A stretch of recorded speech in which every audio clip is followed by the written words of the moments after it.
सभी का मेरे चैनल पे स्वागत है। आइए कथा की शुरुआत करते हैं। बहुत समय पहले की बात है। एक साहूकार के 7 बेटे और उसकी बहन करवा थी।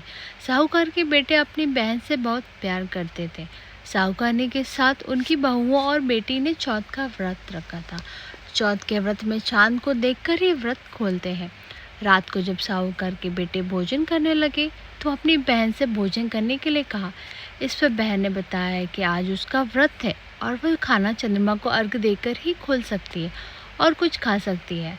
सबसे छोटे भाई को अपनी बहन की हालत देखी नहीं गई और वह दूर पेड़ पर दीपक जलाकर छन्नी की ओट में रख देता है। दूर से बहन को दिखता है छलनी की ओट में रखा दीपक चांद की तरह लगता है। ऐसे में ऐसा लगता है जैसे चतुर्थी का चांद हो। बहन ने अपनी भाभी से भी कहा कि चंद्रमा निकल आया है, व्रत खोल ले, लेकिन भाभी ने उसकी बात नहीं मानी और व्रत नहीं खोला।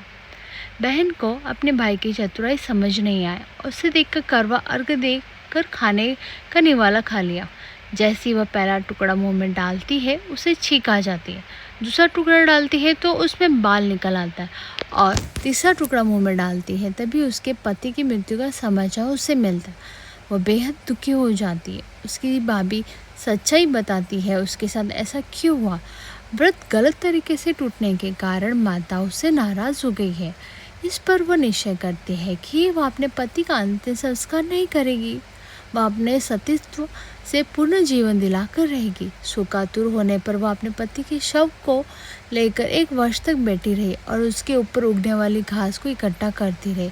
उसने पूरे साल की चतुर्थी का व्रत किया और अगले साल कार्तिक कृष्ण चतुर्थी फिर से आने पर विधि विधान से करवा चौथ व्रत किया। शाम को सुहागिनों से अनुरोध करती है कि यम सुई ले लो, पिए सुई दे दो, मुझे भी अपनी जैसी सुहागिन बना दो, जिसके फलस्वरूप करवा माता और गणेश जी के आशीर्वाद से उसका पति पुनर्जीवित हो गया। जैसे कि कृष्ण गणेश जी और करवा माता ने उनकी सुनी, वैसे ही सभी की सुने, सभी का सुहाग अमर हो।